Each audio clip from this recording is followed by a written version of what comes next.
Redman Shabazian is set to go down against Bruno Ferreira.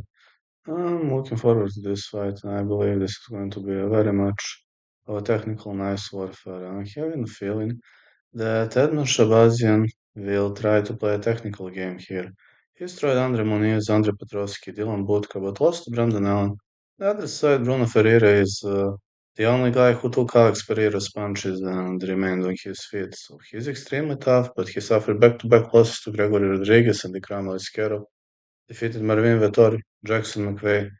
I think these two are gonna play a technical game, and I'm gonna go with over 1.5. If I must pick a side, I think Bruno Ferreira is significantly stronger, but I have a feeling that Edmen Shabazian still has some gas tank left, and I believe he's technically better than his opponent. So I'm going with over 1.5, but I will risk with Shabazian for the victory.